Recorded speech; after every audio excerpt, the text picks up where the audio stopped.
Welcome back to FPL Therapy, the weekly podcast hosted by me, FPL Raptor, where each week we are joined by a different guest. And for double game week 33, I'm delighted to say that we have Oscar, otherwise known as FPL Focal. If you are interested in smooth, concise videos, and sometimes my long ramblings are a little bit too much for you, or sometimes you're a bit short on time, Oscar is the man to subscribe to. If you've not checked his content out, I highly recommend it. Oscar, how you doing, my friend? Yeah, I'm good. Why are you laughing already? This isn't a good start. No reason. I'm good. Yeah, how are you? I'm good, thanks, mate. Oscar is super professional, and I'm sure this podcast will flow very, very smoothly. Definitely. We're both also on Bench Boost this week. We are. Yeah. We are. So we'll have a bit of a chat around Bench Boost. And if you are on Bench Boost yourself, there are obviously some key questions around which defenders to bring in, whether you should take a hit, and we'll discuss all of that. This podcast is sponsored by Club, the wonderful free-to-play fantasy football mobile game. We'll talk about that a little bit later in a bit more detail, and Oscar will hopefully help us to improve our club. And the final bit of housekeeping, if you haven't yet subscribed, we are less than 100 subscribers away from 15,000. As soon as we hit that, I'll stop bugging you and pestering you about it. But if you've not yet subscribed and you're watching this right now, please subscribe. And if you're listening on audio, please rate 5-star. So, Game Week 32 is still ongoing. We're recording this on Monday afternoon. So we've still got the Bournemouth-Fulham game. And we obviously have the second game for Crystal Palace and Newcastle of their double. But as of right now, we're both doing all right. Small green arrows, and neither of us have a chip in play. I feel like if you've not got a chip in play in a double game week, you take even a small red arrow normally. I'd forgotten about tonight's game. It's because we don't have any Bournemouth and Fulham I know, players, exactly. Yeah. I don't have anyone in that, so I'm just kind of waiting for Wednesday in the Champions League, obviously. It's going all right. Like, I'd be more than happy if I can just maintain rank or avoid a red arrow even without a chip active, because obviously it's a week where lots of assistant managers are active. Obviously, had Harry last week who'd used his. Yep. Lots of bench boos active. So, nothing for me. But going all right, 49 points so far. Yeah, so I'll read out your team for those on audio. So you have Martinez in goal. You got that clean sheet when a lot of other people benched the likes of Konsa, myself included. Backline a little bit disappointing. Gvardiol, Konate, we'll discuss the Konate versus Bradley swing, because I know you weren't too happy about that. And then obviously Dan Burn. Where you picked up the points, though, is you went for your triple Crystal Palace attack. So you have Eze, Sarr and Mateta and no Munoz. And obviously some weeks that will hurt you, but this was one of those weeks where having Eze and Sarr paid off.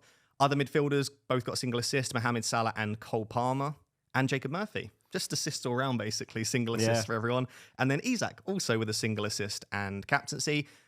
You've benched Marmoush, and when I saw you bench Marmoush, I was like, why is he bench Marmoush? And I looked at your 11, and I was like, you had to bench Marmoush, because you're not going to bench Palmer really against Ipswich. That's it. Salah against, you're never going to bench Salah, and then it's double game weekers. Yeah.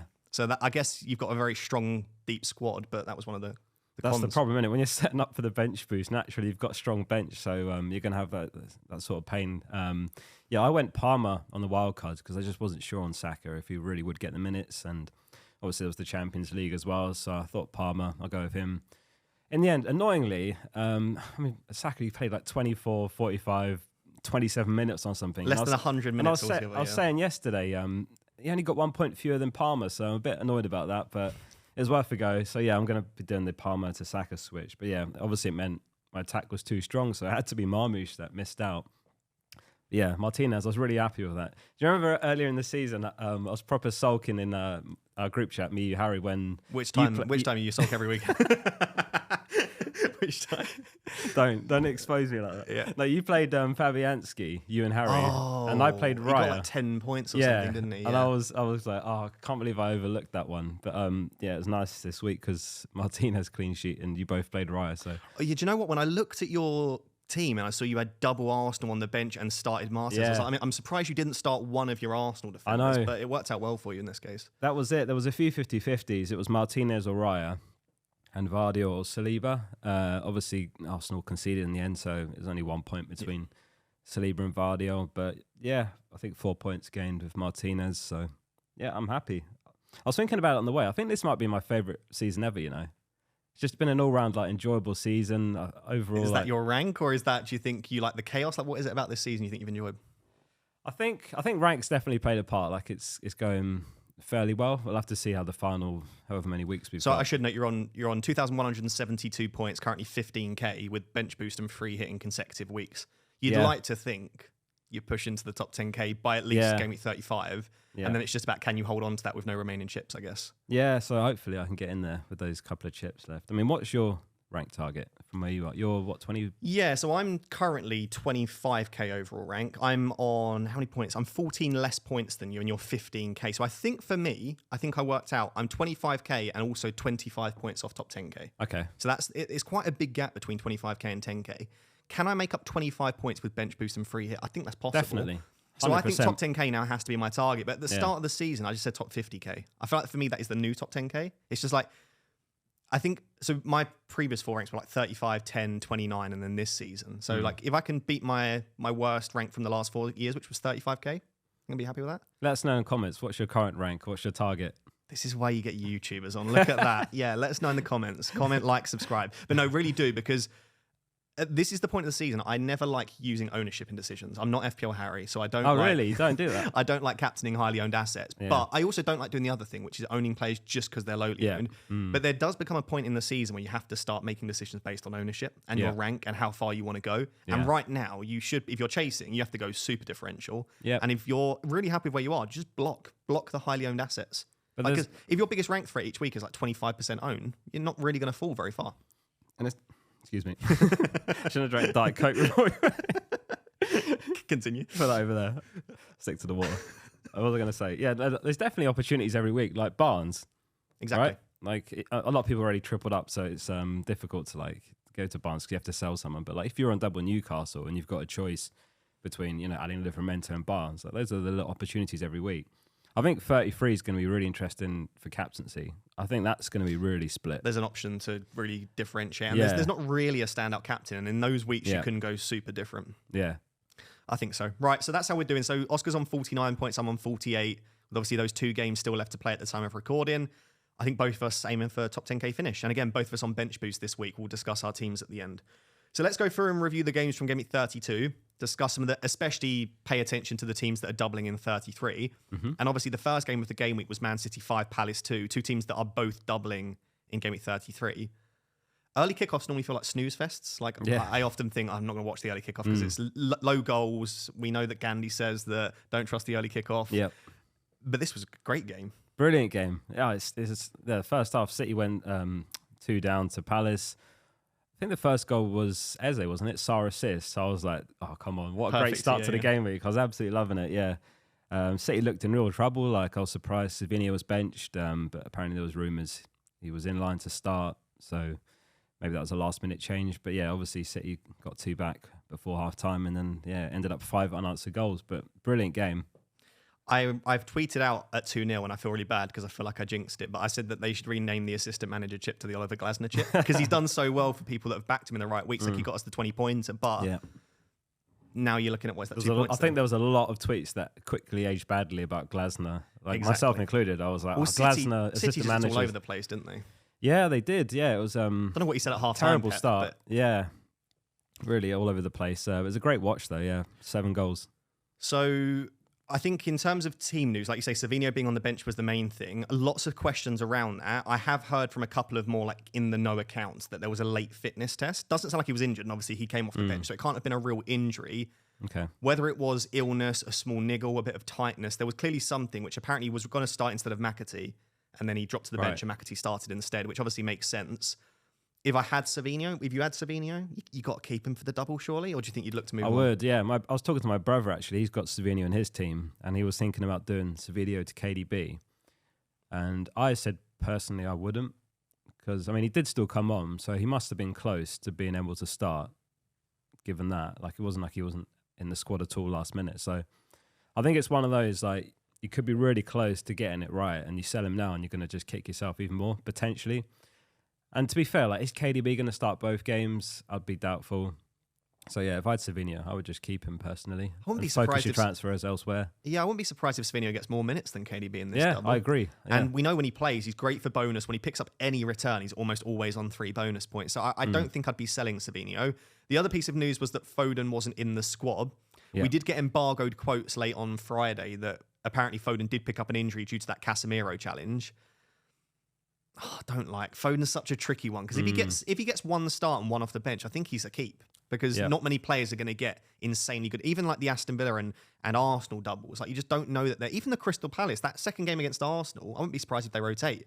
I don't know that there are that many players that I trust for 290. So if I think Foden does start at least one, he's a good keep. Yeah. But unless we get definitive news from Pep, what would you do with Foden? I'd like to ask you, because you're in a more objective position, you don't have him. I have him, so I feel like a little bit biased with that. Well, it's going to be so hard if we don't get any news, but hopefully people will ask Pep. You'd imagine they will in the presser. Like, given the fact he wasn't even in the squad, surely they're going to be asking him what's the latest on Foden. So let's go for the two possibilities. First is that says that he's fit and available when we see him in training. And then second possibility is that we don't get a definitive update and we're a bit unsure. Because obviously if we find out he's out, then you sell him. But in those two cases, what would you do with Foden? I think if he's feeling like a massive risk to start, I would be selling him. But there's not many places you could go because people are already tripled up on Palace. If you haven't got Rodgers, he's good. But like, someone like Rashford, does he definitely start both games in the double? Maybe. But what if he starts, plays 90 against PSG, for example? So I think even he's risky. The Villa mids in general, besides Rodgers, I'm not tempted by anything, but I know like one or two of them will probably end up doing well, whether it's Rodgers, Asensio, or someone else. But for me, it's just Rodgers or no one. So I think it also depends who you don't have and where you can go with Foden. Yeah. If you haven't got good options, I would just keep him, yeah. I think a lot of people will be looking to go to Saka, but I also think a lot of the people might have Saka already or have Palmer, and I think Palmer to Saka is an easier route, especially with money. But I guess if you don't have Saka, you do have Foden, and you can find a way to go there.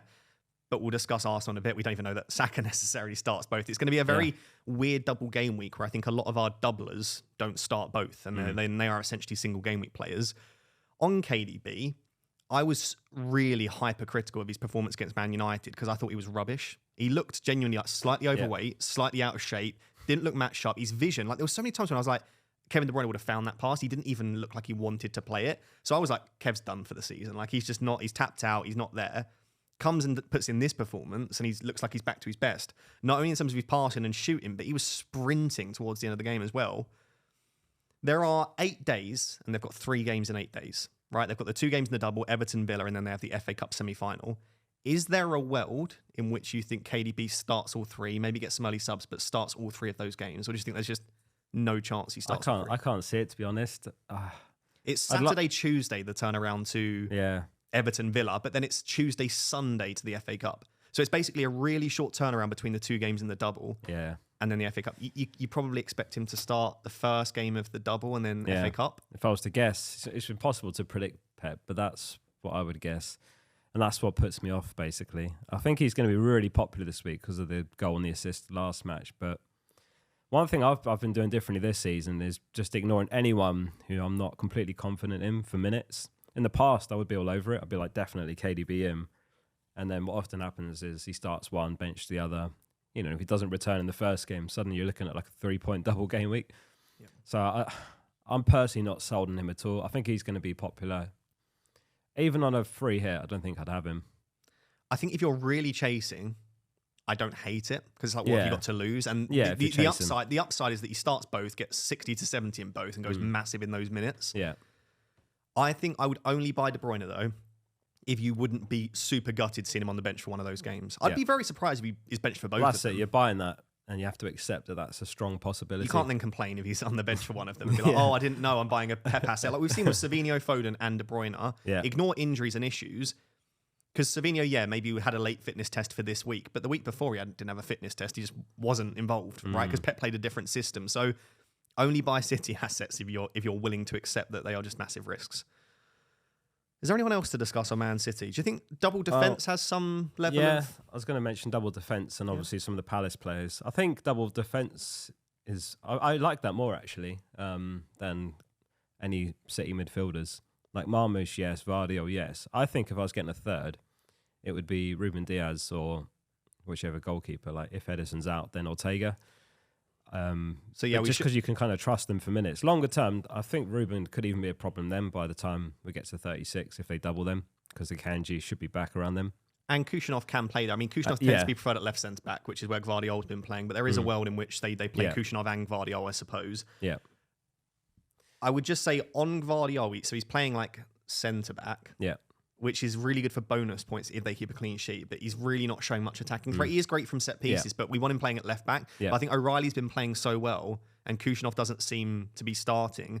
It's just meaning that Gvardiol doesn't have that attacking threat. On Kushnerov, apparently he had his wedding, and apparently that's the reason that he's not been as involved. Was it? Which is very strange, but because I know Prenil Late Riser owns him, he was doing some digging into like why has Kushnerov suddenly not been as involved? Yeah. Apparently he got married. So maybe he just had a bit of time off for that. Congrats to Kuznov. Yeah, exactly. But that is a bit strange. Like loads of players get married and then still play football. So I don't know if that's the only reason. Well, we had players, their wives have babies, and people think they'll be out. Kluivert. Obviously, Andy Martin was tracking Kluivert. Yeah, exactly. His wife's pregnancy. I was like, oh god. And then he ended up playing anyway, and it made no difference. Yeah. I saw that Ederson has the second most assists for Man City at the Etihad this season. Who does? Ederson. Does he? Has the second most Man City assists at the Etihad this season. Wow. And there was a few tweets about like he had as many as like Gundogan. He's got Bernardo. 7 Premier League assists. Not this season, but 7 Premier League assists is a lot for a goalkeeper, isn't it? Wow. So he gets the assist, but then he went off injured. I just checked before. I still can't see a definitive update. Yeah. If he's fit, I don't mind it. And obviously, if he's injured long term, which I don't think will be the case, but then Ortega comes in as a seriously good option if you've got a goalkeeper spot free. That's it. But this season, there's been 10 goalkeeper assists. 10. Wow. Which must be a record. Like that feels way more. I don't think we've even got assists. In all the years I've played FPL, I can't remember there being like 10 goalkeeper assists. I wonder why that is. So I was about to ask you. I was like, is that like a tweak in tactics? So goalkeepers are on the ball more. They're practicing those balls over the top. Yeah, I don't know. maybe. There could be a few reasons, but it's a lot. I mean, it's not something you buy a keeper for, like thinking he's good for XA or something. But like, we're going to start looking at expected assists for goalkeepers. Yeah. No, yeah. I wonder if on basically what you said is because every team tries playing out the back now. I think they leave a lot of centre backs isolated with the forward, where it's literally one centre back and the forward. Yeah. So I wonder if there's an element of just they're not expecting it. So when a ball does go long, it's not like they've got a whole defensive four there, maybe, or maybe it's just nothing to do with that and it's just luck. Cool. So that's on Man City. Palace's double's strange because it's not great. But I still think if everyone was on a free hit, I'd still think I'd have 3 Palace because it is a double. Yeah, definitely. I do wonder, though, might they not throw the game against Arsenal, but rotate heavily because of the FA Cup? Yeah. I'm not sure that definitely Mateta in particular starts that Arsenal game. Maybe we might see one of Eze Sarr benched. I don't think they're going to go full-blown rotation because they can still finish really well in the Prem. Any concerns for you there? Yeah, definitely. I mean, you have to have triple Palace, I think, on a free hit, but there is definitely that risk in the second game before the FA Cup semi-final that Glasner, as you say, rotates a few players. Could be Nketiah up against his old... Is it Arsenal? Yep. Second game, yeah. So we could see Nketiah, for example. Yeah. I think you have to go triple, and if it was triple, I still think the attackers, but I would say that because I've got triple attack. Yeah, the fixtures definitely suit, even with the Arsenal game. I mean, Sarr scored against Arsenal earlier this season. It was a really good goal. Arsenal did win that game 5-1, and it was off the back of their massive win in the FA Cup, EFL Cup. But yeah, I think there's the chance for goals in both of those games. I expect Bournemouth and Arsenal to both score. So I think if I was choosing afresh, definitely 2 attackers, maybe Munoz, but preferably 3. Yeah. It would put me off captaincy. Like you might be thinking, I'll captain Mateta or Eze because I think there'll be rotation with Villa and Arsenal. I wouldn't be that confident that there's not even rotation with Palace. Yeah, agreed. Cool. I think that's it, really. I just want to say, by the way, Man City had 12 big chances in this game, which is incredible. Almost 4 XG, no penalties. Well, that's the other thing I was going to mention. Glasner changed the system at half time, and obviously that involved taking Mateta off, and it went terribly. So maybe that won't. He was very stubborn about it as well in his press conference. Like he's like, it wasn't my mistake to change system or to change Mateta off or something like that. He said. He said it wasn't a mistake to take Mateta off. The mistake was changing the system. It was to change the system. That was it. So that was really harsh on Mateta, I thought. Yeah, he basically said, "I'm glad I took him off." Very publicly, like calling him out. Yeah. So hopefully, we see a response from him on Wednesday in the second game. Absolutely, and I think 3 Palace, 3 Man City makes a lot of sense this week. Most people already have their 3 Palace. In terms of 3 City, I do think it's Gvardiol, Marmoush, and then I think it's probably one of KDB/Savinho, and then maybe a defender. I do think you can go in with 2 City, though. I don't think you need 3 City. Yeah, that's my plan. Yeah, I'd like a 3rd City. I mean, I've got a 3rd City at the moment, but his name's Phil Foden. Just briefly on Marmoush captain, do you like that? Or do you think you prefer Smothers? Yeah, I like Marmoush captain. I like him a lot. I think that's where I'm leaning at the moment. Just penalties, we still don't know, by the way, but we think penalties. Yeah. Set pieces, he takes some in-swinging set pieces. Minutes seem super secure. I don't think there's a risk for his minutes. They're not in the Champions League. No, I can't see it either. I think he has to start. And he's taken 9 pens in his career. He's buried 8, so he's got a pretty good record. But like, who would it be if it's not Marmoush? On penalties? Yeah. It'd be like a Gundogan or KDB, but I don't fancy that. Yeah. KDB has notably never really stepped up for pens. No. He quite often Maybe left them for like Gundo. Mahrez and... I feel like it'd be Marmoush.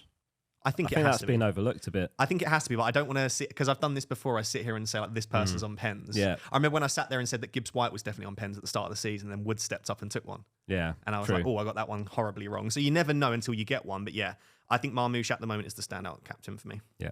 Cool. Next game was Brighton 2, Leicester 2. You can keep this one fairly brief because I don't think anyone ahead of 33 and 34 is buying Brighton and Leicester players. Yeah, that's it. João Pedro is a big pen merchant, though. João Pedro brace next. Yeah, that was fair play anyone that went João Pedro.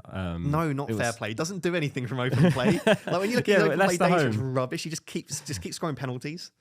Yeah, but it's Leicester home, isn't it? So he made a lot of sense last week if you weren't free hitting in 34, because you got West Ham home there as well. Now, if I was buying a cheap striker to see me through 34, I don't think it'd be João Pedro now. It'd probably be Evan Nilsson or Wisser. That's probably where I would go. Wisser's interesting with Brentford's fixtures for the back end of the season. Great fixtures, and then Evan Nilsson expected to double in 36 if City beat Forest. Yeah, if right? City reached the final, Bournemouth will double. Yeah.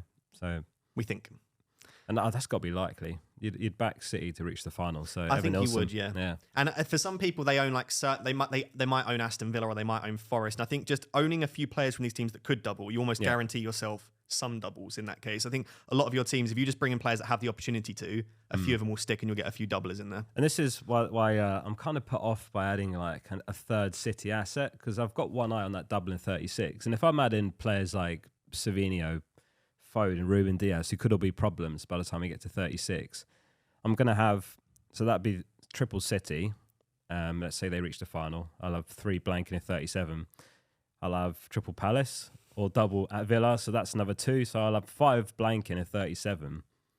So I don't want to block myself from buying someone else that might be a better player that doubles in 36. So I'm looking at Evan Nilsson, or I could do, a midfielder to Kluivert, for example, because they'll have double in 36.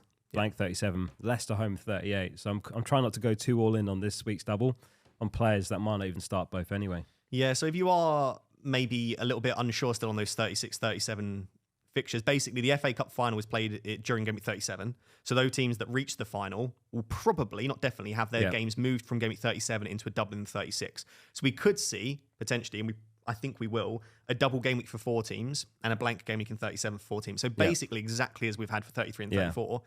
That seems great, right? And a lot of us will have doublers for 36, but we then won't have the free hit to bail us out for 37. Exactly, yeah. So you've got to be careful, because if you're going to have 6 doublers, for example, you're going to have... Some people might have like 8 or 9, and then you're going to have a terrible team. And then what do you do in 37? Obviously, if you can build up a few transfers, fine. If you save your free hit, fine. But I think that's probably not a good free hit week. So yeah, that's at the back of my head as well. So I'm trying to be careful with who I buy. I'm looking to buy Rodgers still, because he's someone I can trust at least to definitely still be fine, as long as he's not injured in 36, if Villa do double. But yeah, we'll see. I mean, we had a breadcrumb. West Ham I'm sure people have seen this, but West Ham posted an article on their website saying if Forest reach the FA Cup final, then we're expecting our fixture to move into game week 36. Yeah, because West Ham play Forest in 37, and they basically acknowledged that their fixture might then be switched. So that was a breadcrumb of what we expect will probably happen to the FA Cup finalists. But yes, we'll have to see what happens, but I think it's likely now.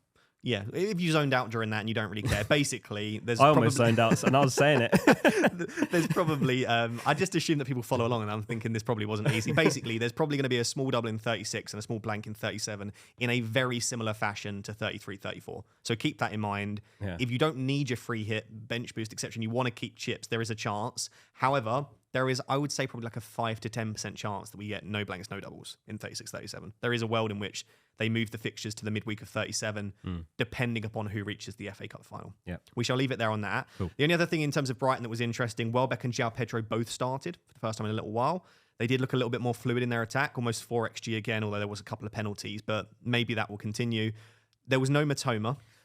If you have Matoma, I wouldn't stress. Apparently, it sounded like a small knock. So if you planned on needing him and wanting him for future game weeks, I think he'll be back pretty soon. Such a piss take for bench boosters, though. Like Pickle, didn't she have Verbruggen? I saw someone with a bench boost of Matoma, Verbruggen, Dunk. Yeah. And they got like 2 points from It's been those over three. 12 hours, right, since Leicester had last scored. Exactly. Yeah, Leicester just don't score goals. And then it happens the week where people are buying into Brighton defence and a lot of people bench boosting them.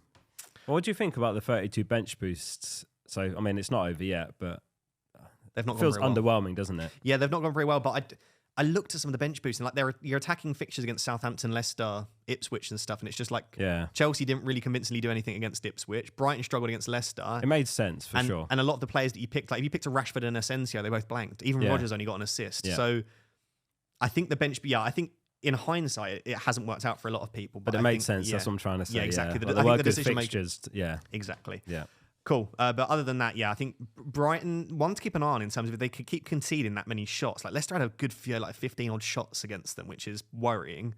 Brighton are very hit and miss, but across the season, their defensive data isn't awful. So maybe just a one-off. Mm-hmm. Next game was devastating for some people. Probably the happiest I've been all game week was Forest 0, Everton 1. I say that because I didn't have any Forest defenders. I was going to say because Harry had 2. And because Harry... because Harry's catching strays and he's not even on there this week. I tell you what, I looked at the score at like 93 minutes and I just thought, that FPL Harry. I know, That guy like, oh, wow, has got a double clean sheet. They didn't have bonus points, but I was like, he's just got a cheeky 12 points. And I looked at Everton's XG in that game and I was like, they should have scored before then as well. And like when you watch the highlights, they had their chances, 1.36 XG, 2 big chances. They limited Forest to 0.52 XG and no big chances. So Everton just dominated that game really from start to finish. And I thought they got a corner, by the way, Forest in the 92nd minute. It was their first corner of the game. And I was like, this is it, 1-0. It's probably going to be Milenkovic for Harry. Yeah. And Williams was taking the corner. And I thought, it's going to be a Williams corner to Milenkovic goal.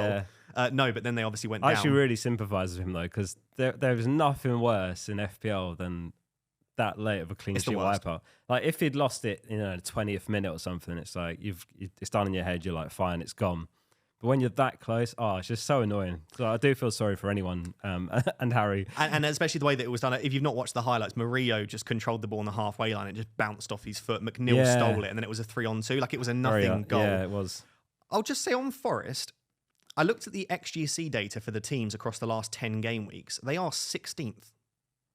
Everton are? No, Forest. Forest are. They're one of the worst defences across the last 10. The only teams that are worst were Manchester United and the 3 promoted teams in terms of XGC. Do you reckon they're playing a bit too conservatively and it's counterproductive now to try and get over the line? I with don't Champions know, or is it League, just running out of steam a bit, or is it steam? just naturally just maybe a bit of like luck, a few tap-ins have inflated the XG? I'm not sure. Like 10 games isn't the biggest sample, but there's definitely. Yeah. I don't look at Forest now and think that is a fixture I'd hate to have a player against.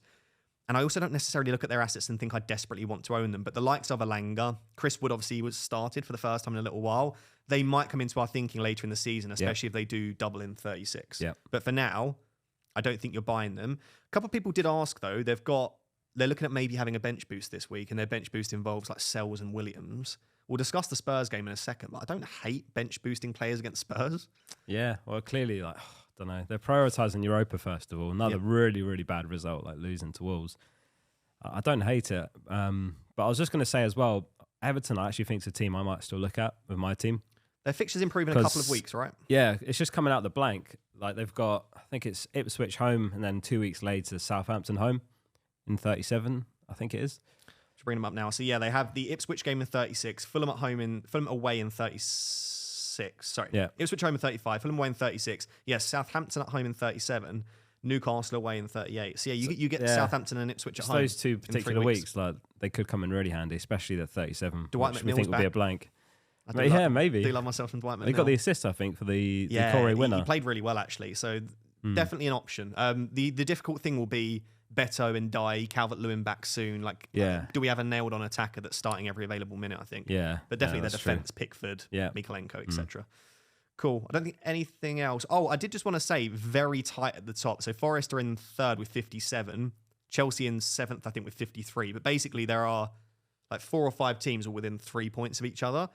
Those are the teams I think you want to target because they've got everything to play for. Those teams that are middling around the middle of the table don't have much to play for. Man United just safe from relegation. These aren't the teams that you want to target because what are they playing for? And especially if they're in Europe as well. But some of these teams, they're just going to go all in on the Prem, I think. It's a negative thing to say, but it's a bit of an underwhelming end to the season in terms of the overall league, isn't it? Because the relegation is just pretty much sorted. Liverpool have just run away with it. It's still exciting in terms of the race for Champions League spots, but overall, just purely from a Premier League football perspective, a bit underwhelming compared to past title races and relegation scraps, don't you think? Yeah, it reminds me of like in F1 when Max was just winning quite comfortably. It was like, oh, the battle for P3 and P4, and it's like it's not really exciting. No. We're almost like artificially trying to pretend it's exciting. That's no one really cares who finishes third. Listen, that's all we've got to go off at the moment. We're starving for some sort of excitement. And there we go. I will just say, we're going to discuss Man United and Spurs later, but thank God for the 3 promoted teams being terrible. I was looking at the points. We're close to relegation. Like if based on previous seasons, we're not that far ahead. And it would have just had a couple more dodgy results. We're borderline. Same with Spurs. Yeah, Spurs and United are relegation candidates at the moment. Yeah. And the data suggests that as well. It's not just eye test. I don't know if it's just recency bias, but it also seems like it's getting harder and harder for teams to come up and stay up. Yeah, it's twice in a row now, isn't it? All 3 teams went straight back down. Yeah. It will be. Yeah. You don't, it just feels like it's that been a while. I just don't know what you do, though. Do you give them more money when they get promoted? Incredibly hard, yeah. The teams are just too good. Like we were saying, I think it was Andy Martin was saying that Wolves are the worst team other than the 3 promoted. And then you look at Wolves. Yeah, like great team. Yeah. Two of the front 6 for Brazil in their latest international played for Wolves. Yeah.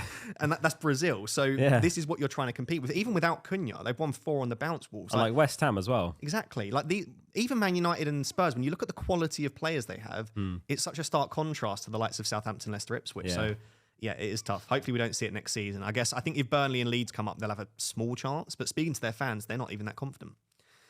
Cool. All right, next game was Southampton 0, Aston Villa 3. I just called this one so wrong in terms of minutes and strength. I really thought Aston Villa were going to heavily rotate. I thought there's a chance one of Rodgers and Rashford start. I didn't think both Rodgers and Rashford would start. I didn't think both Marlon and Watkins would be on the bench again. He went pretty much full strength and it almost didn't work. Like they were struggling for large spells of this game. They didn't really do a lot of breaking Southampton down. The big talking point is Asensio missing 2 penalties in 1 game. Shout out to my girlfriend who brought in Asensio as part of her bench boost. At least he scored 2 points because he got the assist. Yeah. So if you're wondering why he didn't get minus points, he did get minus points both pens, but he got the assist for the second one. Imagine getting an assist for missing a pen. It shouldn't be the case. Imagine if he missed both. Oh, he did miss both. Imagine both were followed up. Yeah, I know. And he gets 2 assists for 2 missed pens. But apparently, saw this on Match of the Day, he's only the 4th player ever to miss 2 penalties in a Premier League game. Really? I was thinking, I don't remember that ever happening. Normally, they wouldn't step up for the second pen. Because we were watching it on Sofa Scores, we was out all the time, and I was like, I think it'll probably be McGinn. McGinn won the penalty. I know he sometimes takes them. McGinn will step up. Then when I saw McGinn scored, I was like, yep, McGinn scored the penalty. And then I was like, but it's not got a penalty symbol next to it. And then the notification come up. You should have seen her face when I was like, he's missed a second penalty. Oh my God. She just stormed to the toilets. Did she? Yeah. Oh, I feel so sorry for her. She was so sad. And it's because, she's currently 500th in the world, by the way. Is she? 500th now. I saw she was like 1.1k. Yeah, she's up to 500. When are you going to have her as a guest, surely? I know, but I don't want her to embarrass me. She finished 1.9k last year, my girlfriend, and she's 500th in the world. That's going to be back-to-back like top 5. Just imagine, like, it's such fine. This is the thing, like... FPL, 16 points it would have been. Yeah, 16 it's such fine margins in FPL sometimes, and you have to definitely like reflect on the fact that there's so much variance. Like he buries both. You know, she's in the race to win FPL. I think she'd be about 100th. Right? Yeah, that's what I mean. It's like this fine margins. What I want to say, and I did obviously slag off João Pedro earlier, it does show that scoring penalties isn't easy at the top level with the pressure, with the keepers doing mind games, just with naturally it just being... Well, it's a 0.78 XG chance, like 78% go in, which means obviously 22% get missed. That's quick maths with FPL Raptor. But it's not easy to score 2 penalties in 1 game. And so for João Pedro to do that, fair play. Asensio, if you didn't see, by the way, just took the exact same penalty the second time. He missed it and went, I'm going to repeat exactly that. Did it go the same way? Exactly the same way, exactly the same penalty. And it was saved in exactly the same format, basically. But obviously the second one rebounded in. Anyway, moving on. Oh, I should just say on penalties, actually. Emery, after the game, they said, how do you feel about Asensio missing? He said, calm. He just went calm. And then he went on to say that Rashford is their first choice penalty taker. So 100% confirmed from Emery. He said Asensio is number 2. And then after that, there are a group of third choice penalty takers, which is McGinn, Watkins, and Tielemans. So if you own if you own Rodgers, he's not even in the top 5 penalty takers. So I know some people are like, oh, maybe Rodgers will take the next one. That's fine, he's 6th. I'm happy with that. Yeah, there you go. So if none of those 5 are on the pitch, but it does mean that when Rashford's there, he's first choice penalty taker. So that will then move us on to the question. Rashford, Rodgers, Asensio, Marlon, Ramsey. Is it just obviously Rodgers, or do you think there's some justification to go for a penalty taking Marcus Rashford? I'm a sucker for X-Mins, like a player that I know is going to start, get good minutes. So for me, it's just definitely Rodgers. Rashford, like he's one of those. He could, like if he starts both games and he's on pens, he could comfortably outscore Rodgers. But this season, I'm just trying to only pick players that are reliable for X-Mins. And I've only literally deviated from that once all season. And that was Luis Diaz. Remember how well he started the season? Yep. He had like, I can't remember how many goals. Was that on the wild card in like 6 or 7 you did that?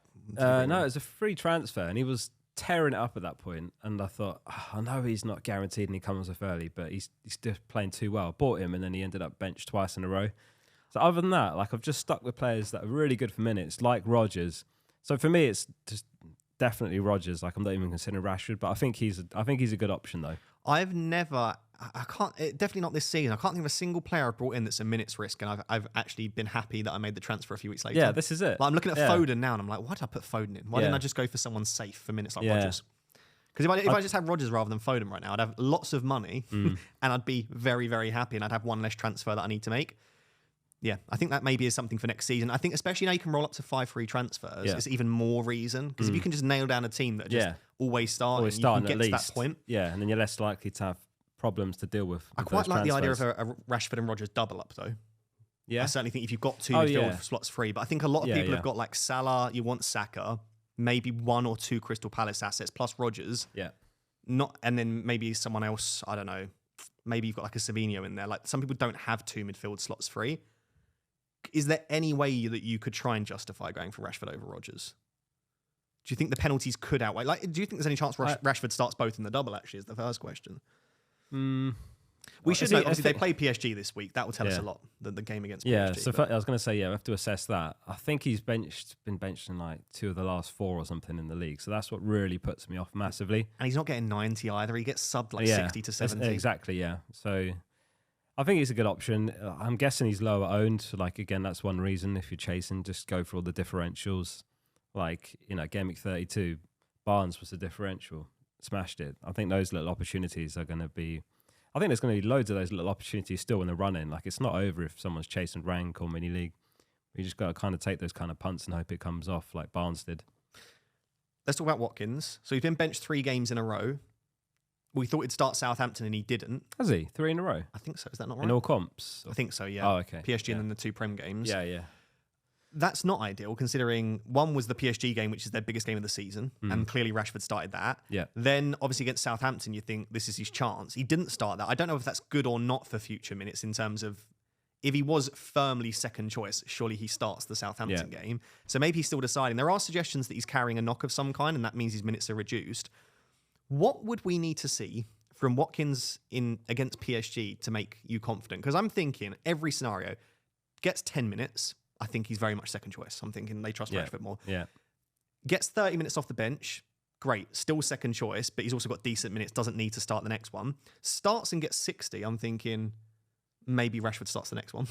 If he starts and gets 90, I'm like, yeah, he's probably knackered. Rashford's got to start in the... I don't know how many minutes I need Watkins to get for me to feel comfortable buying him. I wouldn't be that worried about 90. Like, he's always been a player that, in terms of the forwards, he tends to get the most minutes of all strikers. Do you think getting as many minutes as possible against PSG would make you more likely to buy him? That's what you'd want to see. Yeah, I'd be fine with that. Because he's always been that type of player. Like, when we get to the end of the season and you sort forwards by minutes played, it's normally like Kane then Watkins or Watkins then Kane.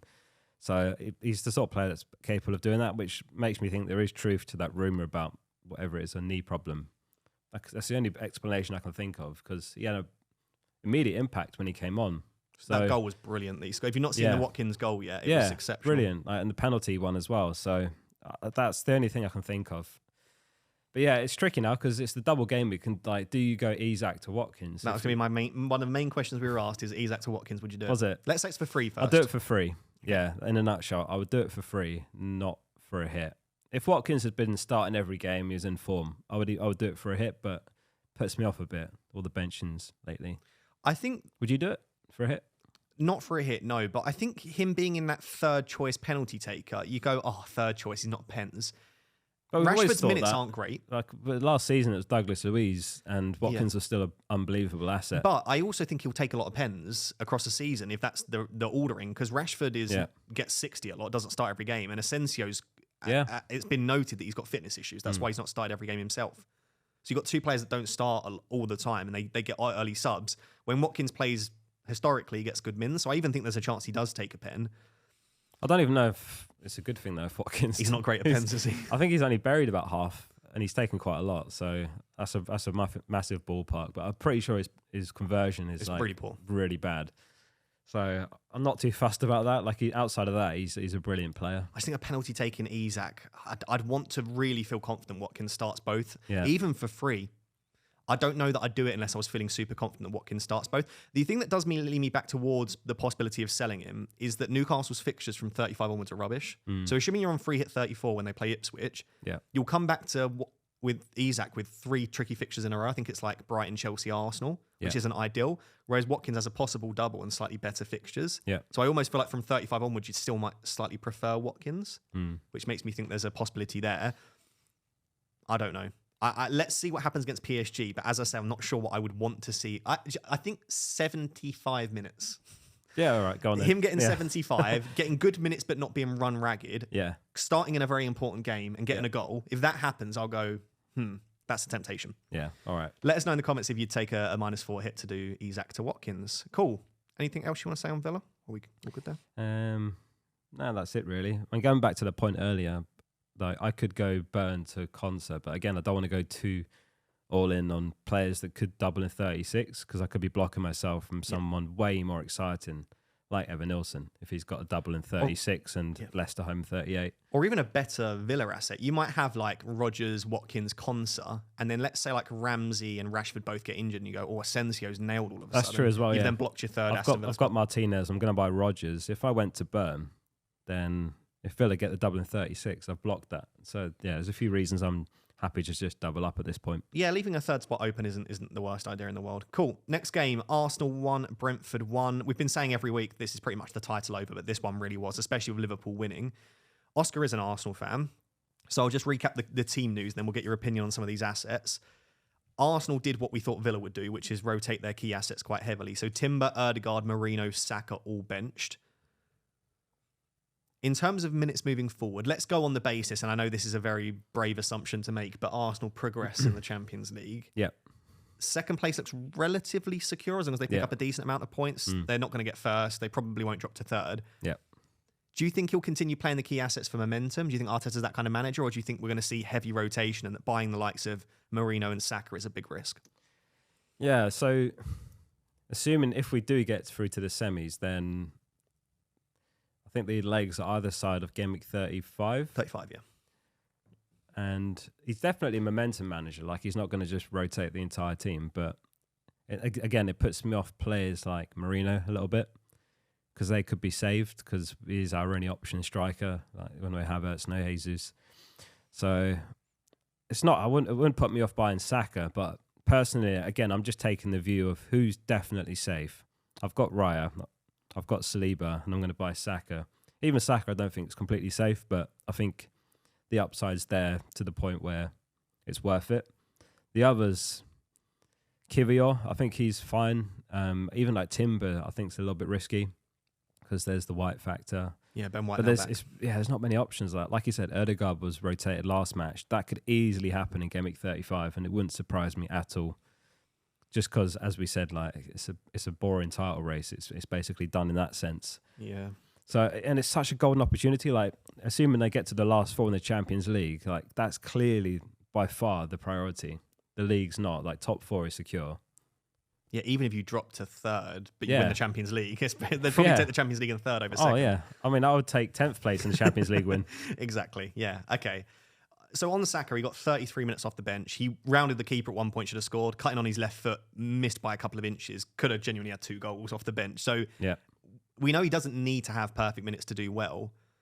What do you think his chances are of starting both in the double at this early stage? Let's say he gets 70, 80 minutes against Real Madrid and plays a decent amount of minutes there. Let's say he doesn't limp off and that he looks fit and available. Do you think he has a chance to start in Ipswich Palace, or do you not see him starting both? I think... I would note, by the way, Arsenal have that break after 33 because they don't play in 34 and they don't have the FA Cup. Yeah, exactly. So Arsenal do have a bit of a break. There's after a bit of a 33. break. So, yeah, for that reason, I'd say, like, I said it in a video today, actually, like about 75% chance, I reckon, starting both. Wouldn't completely surprise me because of how good Waneri's been if he was to get a start, but I think there's a decent chance that he starts both. And I'm comfortable enough for that to sell Palmer to Saka. I think if you want him to build up fitness, he has to play more than 30 minutes. You can't just keep playing him for 30 minutes, then Real Madrid, and then because you want him to get to a stage where by game week 35 and by the semi-final, you can play him for 90 minutes in both legs comfortably. Yeah. And he's not really at that stage right now. So I think Arteta will be careful, but I think he'll play him. I think he'll probably get, my guess would be 140 minutes, 130 minutes in the double, something like that. Yeah. And I also think we're almost at the stage where the injuries no longer a factor. Like, they were really careful bringing him back. Like, they took all the precautions. They took as long, maybe longer than they needed. They've eased him in, like a lot of cameos. So I don't think the injury is overshadowing him too much now. So it's just more, I think, about managing him around Champions League as well. Perfect. In terms of captaincy then, obviously we said that Marmoush is probably safer for minutes. We think he's on pen. The City are starting to attack a little bit better. Yeah. Any part you tempted to captain Saka if we think he starts both? I was looking at that. It's going to be one of those two. And I think it's going to be Marmoush just because I fancy him to get more minutes across the two games. I mean, it's not out of the question for Pep to bench Marmoush, but what would it be then? Like Foden as a 9? Or? Yeah, Foden or KDB as the 9 with like Doku, Grealish, Savinho as the wingers. It's possible, but why? Marmoush doesn't look like he needs a rest. They've got no Champions League. Do you remember post-Aguero City when they were strikerless? Like, they were unbelievable, but it's just, I don't see it. Because as you said, it's just the FA Cup and the Premier League now. So, and they're still fighting for top 5 for Champions League spots. So I just think he'll probably start both. Saka probably does as well, but I'm less confident in that.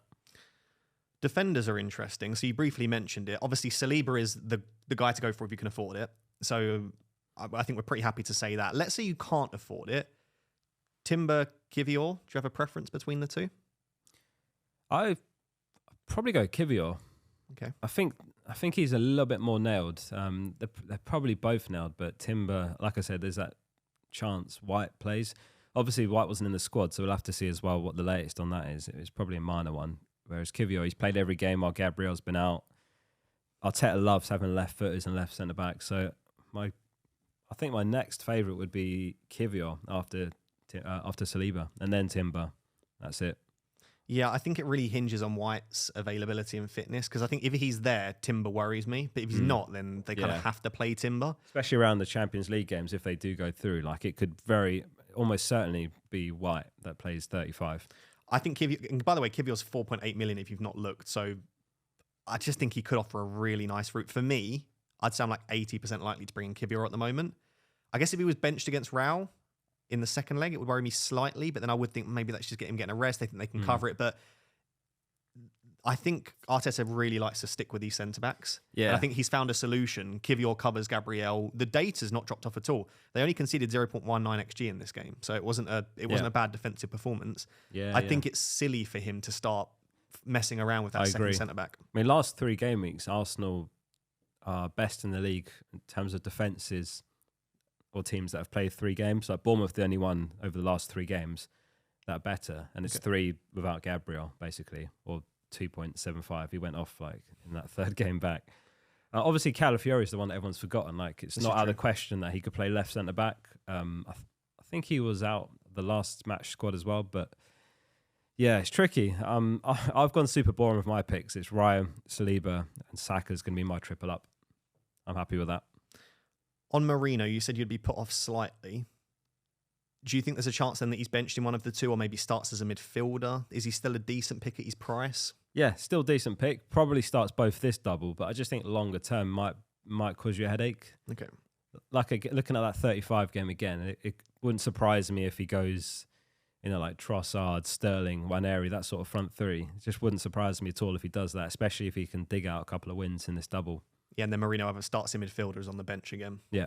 Yeah. I think in an ideal situation, it's Raya, Saliba, Saka. I think after that, I then would chuck Kivior into the Saliba. Yeah. And then after that, maybe Marino's my 5th choice. In terms of the other attackers, Ødegaard, Martinelli, any interest in those? Or you think you just go Marino or Saka? Nah, I think Edison's got more assists than Ødegaard this season. So. Oh, no. That's not a stat that you want, is it? Okay, cool. On Brentford, very briefly, because obviously I don't think many will be investing this week, but they are the first side to have 2 players hit 15 Premier League goals, by the way. So Mbeumo on 16, Wisser on 15. The 2 of them are brilliant. Wisser had 1 half chance, takes it. Brentford's fixtures 35 onwards, they're interesting. So I'm just bringing them up now, but they've got Man United in 35. We've said Man United are awful. It's a great fixture. They then have Ipswich, then Fulham, then Wolves. As a set of 4 fixtures, I think a lot of people will be interested in them. Obviously, you could then own them for Game Week 34 against Forest if you're not on a free hit. And even this week, a Brighton team that just conceded like 15-odd shots and 2 goals to Leicester. I don't hate the idea of buying a Brentford asset. I just don't think I would do it until 35. Yeah. If you owned Mbeumo and Wissa, I wouldn't be selling them for anyone, really. I don't think. Yeah, Just agreed. hang on. Yeah, I'm looking at Wissa and Mbeumo. I might end up with both after we get out of the blank, potentially, yeah.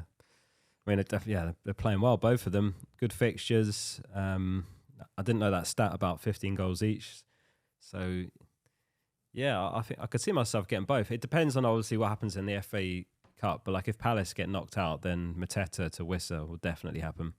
I'm just looking back at those fixtures, and yeah, so in blank Game Week 37, if it is going to be a blank, they do cover you quite well there against Fulham at home. Yeah, exactly. And then in double Game Week 36, again, if it is a double, it's Ipswich away. So in those 2 weeks where you want a player, but also there's a double, and you think, I don't want to go for Mbeumo because he's not got a double. He's got Ipswich in that week. So yeah, keep an eye on Brentford. I can imagine them being very popular, but I don't know that I'd be desperate to go out and do that now. Very briefly, the next game, because we're not buying their assets probably, and most people are selling. Chelsea 2, Ipswich 2. It's another stinking performance by Cole Palmer. I did get a question from Alex Volo. How many people confuse you with Palmer on a weekly basis? How many people confuse me for Palmer? Yeah, that's what he said. I don't see it. I do love his tweets, though. I do see it when he's edited it, to be fair. His edit that he's done. He face swaps me onto him. Yeah, exactly. Let us know if you think he looks like Palmer. I don't see it as much. I don't see it. But yeah, over the past 3 game weeks, Palmer 11, Saka 10. And he's played 114 minutes more of football than Saka over that time as well. Painful. I mean, Salah's not done much better over that time, I'll be honest, as well. So it's not just Palmer. Yeah. Is there any justification to keep Palmer this week rather than move to a Saka or KDB, do you think? Only if you've used your free hit or you're not wildcarding in 34. That's the only scenario. Yeah, so if you need him for that Everton game in 34. Yeah. I'll probably have him on free hit 34. Me too, definitely. Even though he's been so disappointing, I just think I will use that opportunity to have Palmer. That's the last time I own him this season. Oh, yeah, for sure. I haven't checked the fixtures. I was going to say, what are their fixtures like a little bit longer term? So Chelsea play. I think that's the last time I'll own him. To be fair, I've Asterisk. gone on Fantasy Football Hub and ordered by fixture difficulty. From 33 to 38, they are bottom, according to Hub. So they've got Fulham, Everton, Liverpool, Newcastle, United, Forest away. Apart from that United game in 37, they're not great fixtures. They could be in trouble, like in terms of Champions League spots. I know. Hey, Chelsea fans must be fuming. Like £1.5 billion project, but might not get Champions League still, despite that. And it started so well. There was claims of like Maresca's going to win the league, and yeah, I thought they were potentially in a title race up until he said we're not in a title race. But at that point, they were second, I think. Yeah, they won most of their games. I think when Jackson got injured, but even before that, he went on a slightly rough run. That's a good when point. they lost an inform, because Jackson was so informed, but as soon as he dropped off a little bit and then got injured, and then Madueke. Yeah, and they just didn't have that focal point. Palmer was really struggling playing with monks with like Nkunku, etc. Yeah. So, yeah, I don't know. But anyway, I don't think many people are buying Chelsea and Ipswich. I would just say, you might think, oh, yeah, but you got an assist. If you watch Palmer's assist, it was a little sideways pass and Sancho scored an absolute belter from outside the box. So even the assist was quite fortunate in that game. He did hit the post. And of course, if he'd have scored that, we're looking at a double-digit haul. And I think there's a bit of a different discussion. I just don't think he's doing enough for his price. So I think if you've not got Saka or you want to take a risk on KDB, I would probably do it. Do you know what's mad? And this blew my mind a bit. So last season, it was just like one of the most special seasons, best ever in terms of the starting price, 5 million, 244 points. I can't believe it was 5 million. That's incredible. Yeah, but then this season, right, he's on 192, I think, which like quite good. In isolation, that's a brilliant season, right? And then on top of that, he's averaging 6 points a game. So he's on track to finish on about 230 points. I mean, he probably won't because he's got some tough games in there. But like the more you look at it, he's actually overall had a brilliant season in FPL. I think it's just the recency, isn't it? Recently he's been poor, like blanking against Southampton, Leicester, and then just like 4 points against Ipswich, all at home. Like those sort of things just make you think, he's been terrible, but he's not overall. He's the opposite of Saka. Saka ticks along so much. Saka always gets like 6, 7, 8, 6, 7, 9, 10, like that. And then Palmer, he'll go through huge spells. 25 against Brighton, wasn't it? So yeah, so it's 17, 25, there's a 14 and 18 in there. Palmer just goes big and then blanks, big. And so total points are very similar. Yeah. But when you own him, you're like, he blanks a lot. Yeah. And then you realise that when you've got him in your team. So you know what will happen? Next season, they'll have like Arsenal game week 1. and we'll think, oh, he was bad at the end of last season. They've got Arsenal, no chance. It was got brace. This season, like they had City, didn't they? And people were like, nah. He blanked against City, and then he went to smash it early on.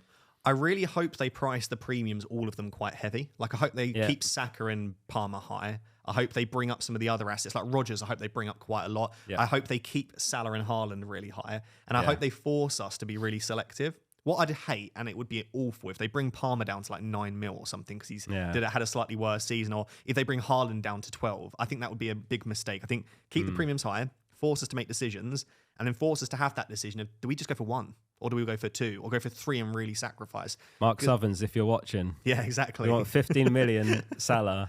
How much for Palmer? Keep him high, like 11 million? Yeah, even higher than that, 11.5, 12. Keep Haaland, like 14 million, Haaland. Yeah. And give us a lot more assets at like 8 million. Like put Rodgers at 8.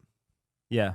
Make us make decisions, I think. Really, well, yeah, like really difficult decisions there, because this season it was still easy to have Salah and Haaland. It was better than last season, I'll say. The price was better this season than last season. Last season, the pricing. I looked at my team 2 seasons ago. I just owned every premium asset. I found a screenshot on my phone from my team in the middle of last season, and I had like Saka, Foden, Salah, Son, Haaland, and like Isak, Watkins. It was crazy. It was like limitless every week. And then obviously Palmer as well, because everyone had him. Yeah. Okay, cool. Right, so Chelsea 2, Ipswich 2. Well done to Ipswich, but a bit too late, sadly. So guys, as you will know by now, FPL Therapy continues to be sponsored by the wonderful people over at Club, which is a free-to-play fantasy football mobile game, which you can see on your screen right now. I've been doing this and playing it for over 12 months now. Loving every second. I continue to be more and more hooked. I spend far too much time on this game, but as you can see by my team, it's looking pretty good. Now, my salary I'm 12 million over my salary cap, which means I get a 20% reduction in points. The reason for that, I was under my salary cap, but last night, I actually managed to pull Bukayo Saka, who's just a brilliant player to have. He's an elite player. It means that I'm probably going to have to sell, I reckon, Cole Palmer in order to afford that, because you can't just own all of the best players. You have to be under your salary cap. But this week, I'm on 202 points, and my opponent is on 120. So I should be getting the dub. I'll collect my cash as well. So what we basically asked the guests to do is meet with Manny. So all you're going to have to do is press the Meet Now button. We've got the cool new animation, which gives you a bit of an idea about rarity. It will then say position, and then it will give you their rating and then their name. All right. So it's a bit like, like when you open a pack on FIFA, essentially like that. So I'll let you meet now. So down the bottom where it says Meet Now with Manny, and then it will say tap to reveal. Okay. Moment of truth. So core. Rare. It's going to be decent. Rare midfielder. Yeah. Liverpool. Is it going to Curtis Jones is my guess. Oh, nailed it. There we go. This I spend too much. I know everyone's rating. You know when you're like when you're a proper FIFA nerd and you know everyone's rating on the game. Okay, Curtis Jones. To be fair, he's not got the worst scores on here. You can see the scoring is slightly different. Players are rewarded for much more than just getting a goal and an assist. So if I click on his 16-pointer here, you can see like 60 accurate passes gave him 3 points.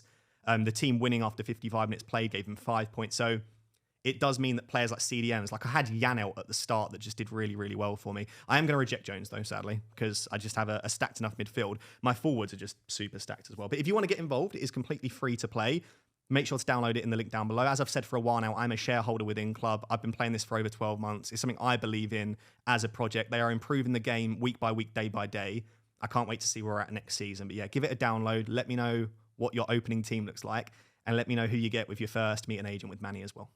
Our next game, Liverpool 2, West Ham 1. This was Salah's 8th game in all competitions now without an open play goal. Brilliant assist, of course.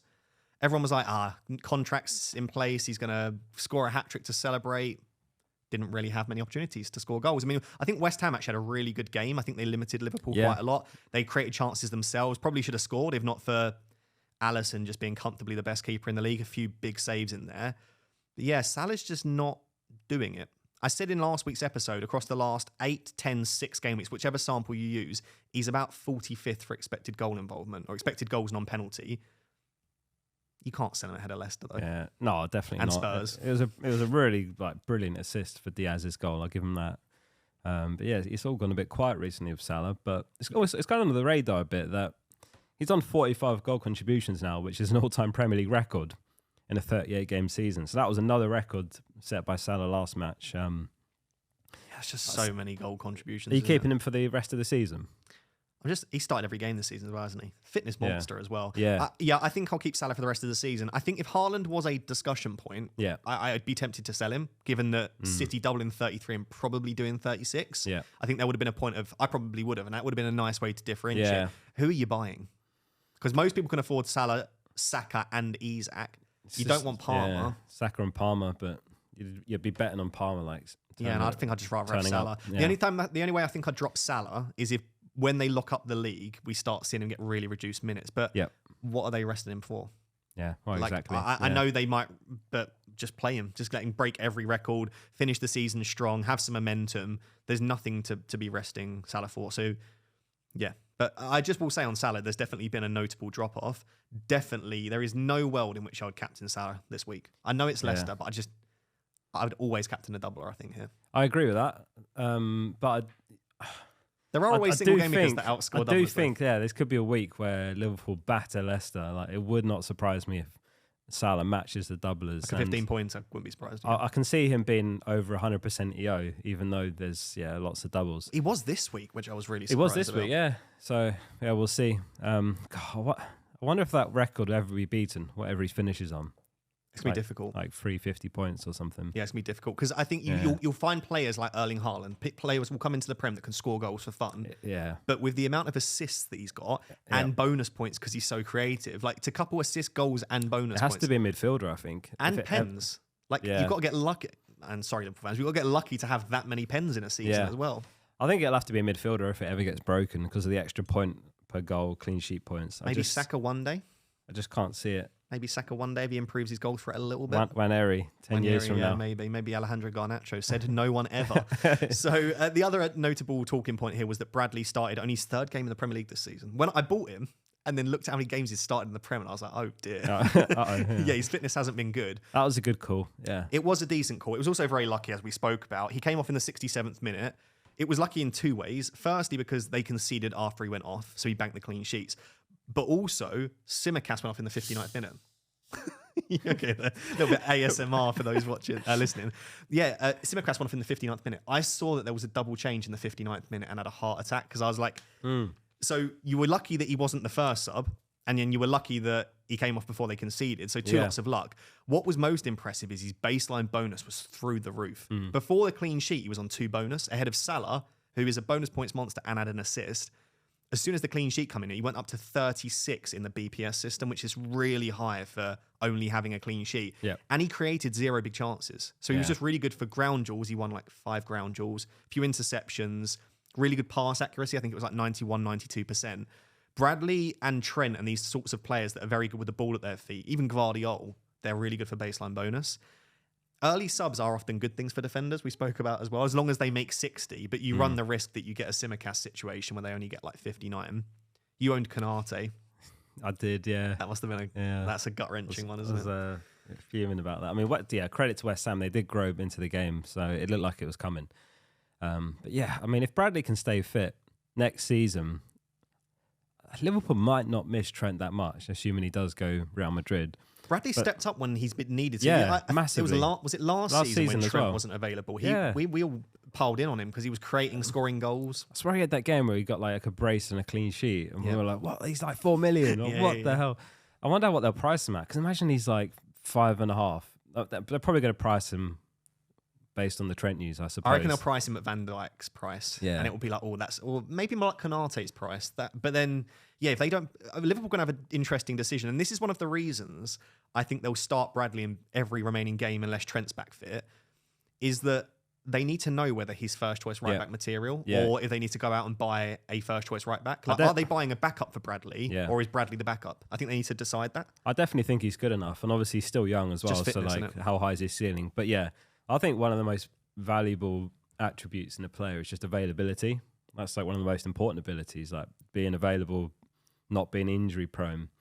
And like Bradley's had a few issues already just the last couple of seasons, whereas Trent over the years has generally been very available 90% of the time. I know he's injured right now, but historically he's been one of those players. So that's going to be important as well for Bradley.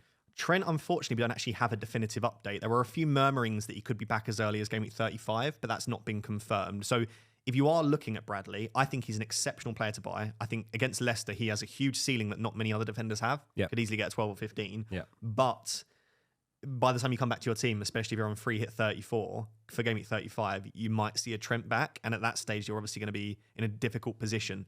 So I wouldn't buy him expecting him to start every remaining game this season unless Trent's out.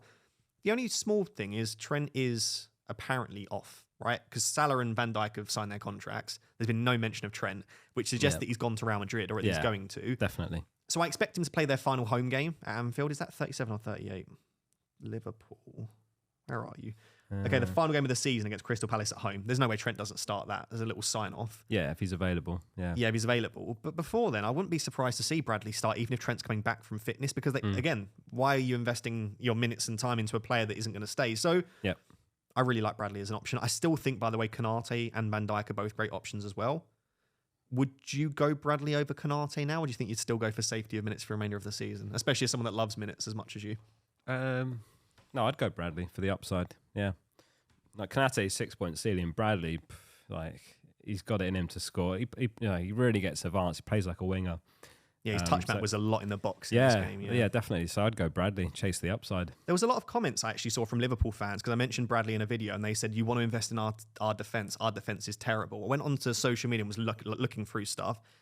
Everyone's saying Liverpool's defence is terrible. They're really good.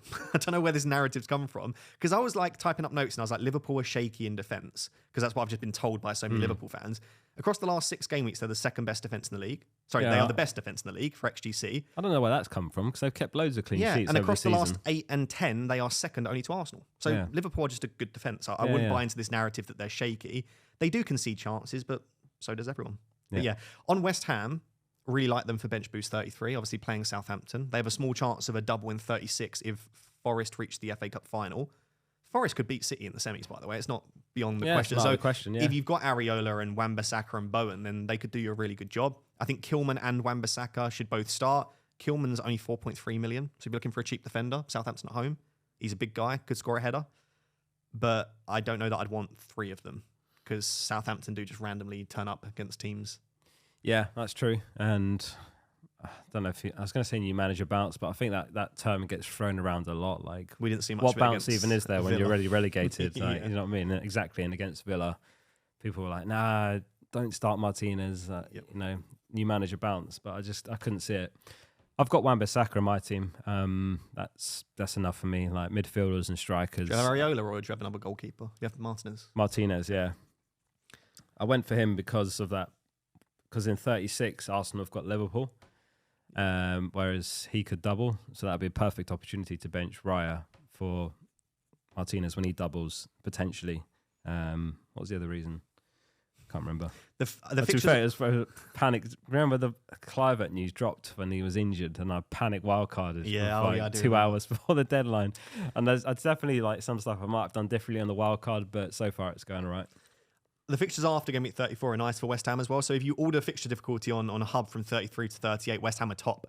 They've got, after the Southampton game, obviously Brighton in 34, but most people look to free hit them. They've then got Spurs, a possible double, and then the final game of the season is Ipswich. So I really like the idea of investing in West Ham, and they've got some good assets. And I think where they are in the table probably isn't reflective of where they've been under Potter. I'm not saying they're like up there as like a Bournemouth or Brentford, but they're certainly probably higher up than where they are right now. I wouldn't write them off for next season either. I feel like Potter's just getting a feel for the squad, trying a few different combinations out, seeing what works, what doesn't. Like, it's been obviously a really underwhelming season for West Ham and underwhelming end, but yeah, I think he's still getting a feel for the squad, what needs changing and so on. I think don't sleep on them. I still think they could be a nice team next season, and maybe for the run-in of this one. Cool. Next game, again, not much from an FPL perspective in terms of assets to buy this week, but Wolves 4, Spurs 2.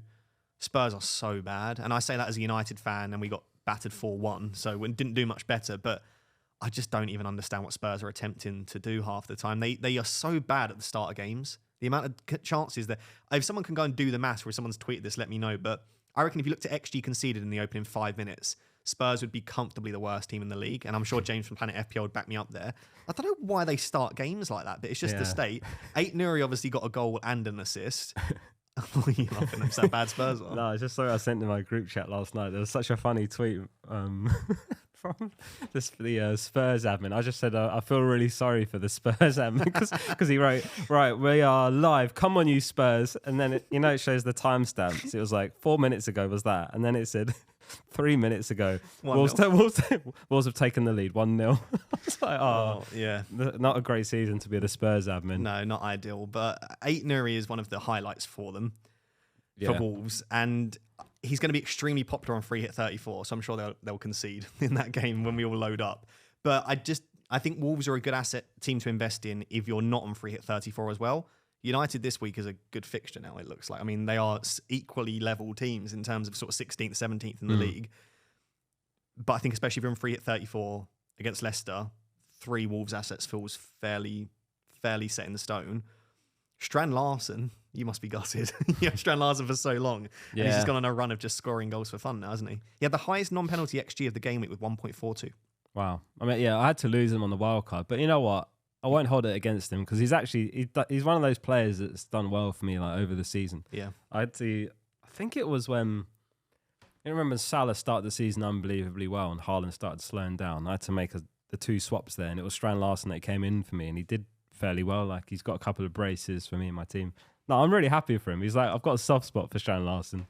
And Cunha was back in the squad, but didn't manage to get into the 11. I don't know if you saw Vitor Pereira said in the press conference, I'm going to name the same 11. Yeah. I think that's the first manager. It's like Bielsa back in the day for Leeds. But he literally just said in the press conference, it'll be the same 11. Can you imagine if managers started doing that? But I think he was more so saying that, no, Cunha's not going to come straight back in. Yeah, it makes sense, though, because but then he scores. I think it's like 4 or so games in a row unchanged now. And 4 games in a row they've won. And they've won, that's what I mean. So they're like a good patch of form. So, yeah, why change anything? What do you think, though, moving forward? Surely he gets back in. Although, if he's made it very clear he's not staying. Yeah, I saw he had a bit of a tantrum on Instagram, and people were in his replies like, "Bro, put the phone down." I don't know. He's definitely leaving in the summer, isn't it? So, like, what's actually the point? If you're secure, what's the point in giving him more minutes? And I saw people say they want to like increase his market value, but 2 things. Firstly, he's got a release clause, so it will just be meet the release clause. Yeah. And secondly, everyone knows what Cunha can do. You don't need Cunha to play well in the final 5 games for teams to want him. Yeah, everyone wants him anyway. Not like scouts are going to be like, "What? Have you seen this Cunha guy?" Like, yeah, exactly. What? We've already so yeah, I wouldn't be surprised. I think Gameweek 33 will tell us a lot because he's now back in the squad, got minutes, scored a goal. Yeah. Bellegarde went off injured. So he might start. So if he starts ahead of Sarabia and it's like Menetzi, Menetzi, Cunha, Strand Larson, then we know. If they bring in like Sarabia and Cunha's on the bench again, it's going to be really difficult ahead of Game Week 34 though, because we've only got 1 more Premier League game to see. If Cunha's on the bench, I don't know if I can then go for him, but if he starts against Leicester, he's literally like the perfect option for a free hit. So yeah, that'll be something to assess. Obviously, Spurs assets, no one's looking. Just continue to target Spurs.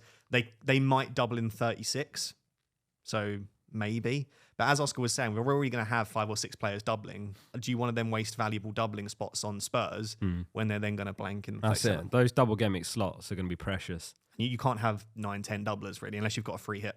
So you're going to have to choose like 6 or 7. But like free hit 37 is mad. I don't like that at all. No. So okay. Yeah. Cool. So yeah, Spurs terrible. Wolves are playing really well. Let's keep an eye on Ait-Nouri, Strand Larson, Cunha. Final game of the game week. I'm getting used to it at this stage. Newcastle 4, Man United 1. I mean, just overall, Newcastle were just a much better team. Yeah. This isn't a result where you look at it and say that's horrendous from Man United. You're playing away against Newcastle, who are probably a top 5 team in the Premier League, and you are a bottom 5 team in the Premier League. It's sad, but when you put it into context, it's like, yeah, this is what you expect. First half wasn't awful. I'd say Newcastle were the better team, but we had our chances. Yep. Second half, it was like the Palace City game. We just got absolutely blown out the water. Yep. Everyone was talking about Harvey Barnes. My man in the match was Livramento. I thought he was absolutely sensational. I don't know how he didn't come away with an attacking return. There was 3 or 4 times he was on the edge of the box and he could have just had the ball played to him. We know he can strike the ball well. The Harvey Barnes first goal, if Jacob Murphy got to it a little bit quicker, it would have been a tap in for Murphy, but he then cut it back. There was just a couple of moments where Livramento was very close to attacking returns. He's great for bonus points. He was second for bonus points before they conceded. So he was right up there already in baseline bonus. I wish I had that extra 0.1 to have gone from Burn to Livramento on my wild card. Who do you have? I had the money to get Liver as well, so a little bit of regret there. Yeah. But I just wanted to leave the options open. And right now, we'll talk about my team in a minute. I'm sure I'm really tight for affording the moves I want. So if I end up having exact money for that, then I don't regret going Burn. But yeah, I went for Burn myself. I just feel very lucky that you didn't get anything in this game. Yeah, but like Burn, he had a couple of decent chances, didn't he? A couple of headers that he put over. But yeah, I don't know. It's just, I feel sorry for Amorim a bit. Like he's come in mid-season, and it's just been awful. And like Onana is given the game off because he had a howler in Europa. So Bayern comes in for his first Premier League start. Stinks it up. Amas, he didn't do too badly. Yeah, he started all right, Bayern, and then he had that massive mistake. He got lucky to not give away a couple more goals. Joelinton heads it straight to Bruno G. But yeah, God, it's a season to forget for Man United, isn't it? He's got a big job ahead of him. I literally said the only Man United player I'd buy in the last few weeks. I was just like, the only asset worth buying is Dorgu. Then he got benched. I do think that was just a little bit of rest/rotation. Amas did it okay. I still expect Dorgu to start in 33. So if you've bought him for the bench boost, I don't know because I didn't expect him to get rotated here, but I think he'll be fine. Yeah. Luke Shaw obviously came on as well. I do just see Luke Shaw as more of a left centre back in this system. Agreed. He's just not got the legs to be up and down, and he'll get injured again. So yeah, I think Dorgu's fine, but maybe beyond that you might see a little bit more rotation. But he's the only natural wing back we have, so I'd be surprised if we've gone out and spent that money on him and he's not going to start most games. I don't think there's much more to say on Newcastle, given that we're probably looking to sell a lot of them. Yeah. Just on like if you've got Murphy or you've got Livramento as part of a bench boost, do you think it's worth selling them? Is there any world in which you think Murphy and Livramento are actually decent keeps on a bench boost? What, for Gameweek 33 bench boost? Against Villa away. Because I see a lot of people's bench boosts is currently lined up with like Isaac Murphy Burn or Isaac Murphy Livramento. Depends who. Like, if you haven't got triple Arsenal and you can go to Kivio or something, that's probably worth it. But because of that Gabriel injury, I'm a transfer behind where I thought I was. So I'm going to have to bench boost Burn. I've just kind of accepted it is what it is because I don't think it's worth a hit for someone like Konsa.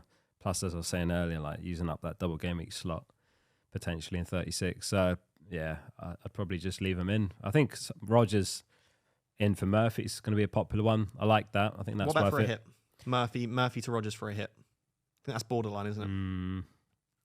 I'd still would. Just about. And just hope they get the double in 36. That's better than Burn to Konsa for a hit, for example, I think. Because I don't think Konsa gets a clean sheet. Exactly. So he probably only outscores Burn by a couple of points. Whereas Rodgers could get returns in both. Yeah. I equally just don't mind bench boosting with one or two of Newcastle assets. Like I'm going to have Isak on my bench boost. Yeah, you're going to have Burn and Isak. It's fine. I'm fine with that. I don't know if I'd want to bench boost a full Newcastle bench of like Isak, Murphy and Burn. Unless you just think that Newcastle will do a job. I would just say it is Villa away and Villa are so good at home. If it was Villa at home, I'd be a lot more enticed by that. Yeah. Cool. But yeah, I don't think anyone's buying Newcastle United assets, sadly. Cool. The only two games we've not let seen is obviously Bournemouth Fulham, which is tonight, and then Newcastle Palace, which is on Wednesday. So Tuesday, Wednesday? When is it? We should know this, Oscar. Wednesday. Yeah, it's on Wednesday. So we'll see how that goes. I just hope for no injuries this week. That's the big thing for me in Europe and the Premier League game. It's just don't give me any additional injuries. That'd be such a massive spanner in the works, yeah. And it's possible, it really is. Because we've got all of our Villa players that we potentially have, Arsenal, you've got Newcastle and Palace playing. Like a lot of the teams that we have assets from, you just got to pray for no injuries. Otherwise, I think it'll be hits flying or it's a really rubbish looking bench boost. Yeah.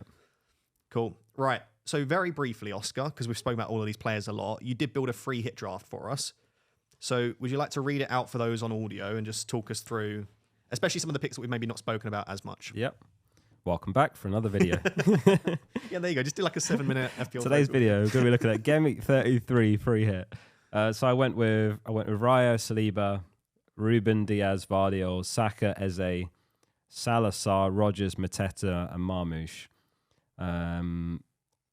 Yeah, I mean, the bench I had Marmoush, Isak, Dorgu, and Kilman, but obviously, like this had 0.1 mil, so you could swap Isak to anyone, like Wissa, if you haven't got the money, and then it's affordable. So key talking points, you've got double Arsenal defence, double City defence. Yeah. So which means you're not having to rely on Crystal Palace and Villa, because we spoke about them probably not having great chances for clean sheets there. Yeah. Yeah, exactly. And it kind of ties into what I said about expected minutes picks. Like I'd rather go for double City defence than, someone like Foden or Savinho, KDB. I think if people are free hitting at 33, KDB is going to be popular. But I genuinely, as boring as it is, I think I would go double defence. with City. Opens up an extra midfield slot at least. Yeah, and I just go triple Palace attack and hope for the best, because there could be no clean sheets in there for Palace. So I'm not that bothered about Munoz and not being in there. And then it was Rodgers was the only Villa asset. I was going to say, any temptation then in that draft, instead of, how much have you got in the bank? Not a lot. 0.1.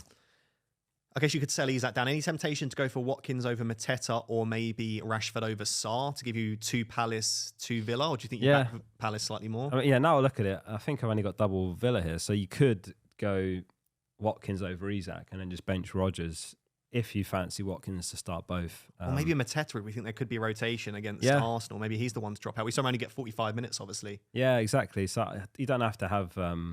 I think it's fine to have a couple of doublers on the bench. Like, I'd still leave Salah in, even though he's just got Leicester. Yeah, I think it's pretty template. I think it's just a few fringe picks there, like Ruben Diaz. Maybe wouldn't be in free hits. Some people go for KDB. They might have Rashford, Watkins. But I think most of the team picks itself.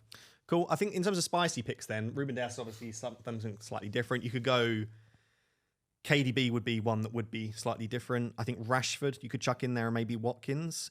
Other than that, maybe a Marino. But there aren't tons of picks where it's like, because we've only got 4 teams doubling, and lots of us are already tripled up, and most of these teams don't have like 7 or 8 good options. You are almost shoehorned into, like, it doesn't even look that much like a free hit team. That kind of looks like our team, and we're not doing that deliberately. It's just like you've only got a certain amount of players. Would there be any temptation to pick a Jared Bowen over a Sarr? Or something like that, to pick a single game week, or do you think Salah's the only one that you would be tempted by? Yeah, it's just Salah. You could go for like Liverpool defence, like Bradley or something, but there's not really any singlers besides Salah that tempt me. Okay. I think it'd just be Salah. I think you just take the chance that, you know, the likes of Sarr starts both, Eze, Mateta start both, and just hope they do. Okay, it's a nice free hit draft. Let us know if you're on free hit. If you're not, hopefully it was still helpful to look at some of those key players that we'd be targeting. Cool. Right, we've got some quick fire questions for you. Most of these you've answered already, but just to sort of clarify, and obviously for socials as well. So there are 5 questions. Okay. Anywhere between 1 word and about 5 to 10 seconds on each one. Good? Okay, let's do it. Would you rather captain Saka or Marmoush in Gameweek 33? Marmoush. Rashford or Rodgers if you can only buy one? Rodgers. Would you sell Isak to Watkins for a -4 hit? No. Would you do it for free? Yeah. Would you sell Foden to KDB for a -4 hit? No. And best defender under 5 million to buy for Gameweek 33? This one's difficult to answer in another 15 seconds. I'd say like Bradley, but it depends. Like Konsa's good as well, but it depends about your double slots Kivior later in the season. Yeah, Kivior. Yeah, even better. Kivior, then Bradley, then Konsa. Perfect. Top 3. Awesome. Good job. That was quick. That was proper quick fire. Yeah, that was quick fire. I like it. I wrote down a few questions for you. Oh no. Okay. Hit me. Is this about my shampoo routine, or is this? Okay. Here we go. Are these quick fire? Or are these just questions? Am I answering these quickly? I feel like pressure here. No, they're good questions. Okay. All right, welcome back to FPL. I'm reading your intro now. FPL Therapy, the weekly podcast hosted by me, FPL Focal. Now let me get to the questions. All right. I did them on the train here. Okay, I'm ready. I'm a bit scared, but I'm ready. What's been your favourite moment this season? I feel like I'm on a first date. My favourite moment this season, buying Cunha in Game Week 7. If you're on a date with someone and they're reading questions off their phone. Oh, you know what? My girlfriend actually, I'm going on a tangent now. When I went to the toilet, so I Googled like questions for a first date. You got to do that before you get there. Yeah, I know. But like, obviously, I didn't have my phone in front of me reading them. Yeah, hello. My name's Focal. Was it your favourite moment of the season? Is there a week or like a moment where everything has gone amazingly? I think buying Cunha early was my biggest moment, because I mention it all the time, but he was 0.2% when I bought him. Yeah. And no one really understood why. 2 weeks later, he was template. Yeah, and I bought him for like Brentford away, and then he had Arsenal the week after or something. So it was a little bit early, but he got a 9-pointer against Brentford, did well against Arsenal, and then I had him for that run in, and then he got like a 12 or 16. Yeah. And I had him for that build up. That was brilliant. I remember you doing that. Probably getting Cunha early. All right, next one. It might be the same answer. Okay. Who's your favourite player of the season for your FPL team? Not Cunha, actually. Okay. Because his attitude annoys me. By the way, let us know your answers to these questions as well. So your favourite moment of the season, favourite player that you've owned. Favourite player that I've owned has to be Jean-Philippe Mateta. I love him. Yeah. Ball brothers together. But also, like, it was a similar thing where I went very, very early. You went on early Mateta. on him. Yeah, you did. I don't get much right in FPL, but the forwards I always seem to get at the right times. All right. What's your biggest regret of the season, if any? Going without Haaland in Game Week 1, I think. Oh, yeah.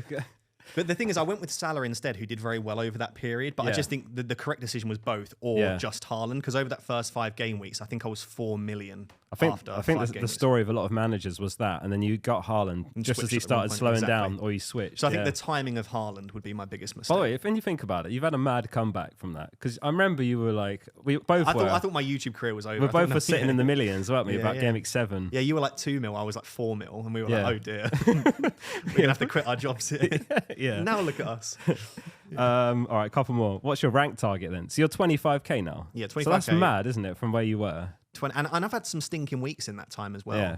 I think the luck's just turned for me. I've got very lucky in some of the recent weeks, and I think you just need to be lucky, Harry. So I think 25 points off top. I will say top 10k, but I promise, like if I finish like 14k, I wouldn't be like, oh, I'm so gutted I didn't finish top. I'd still be really happy with that. Yeah. I think top 25k is probably realistically where I want to finish. Yeah.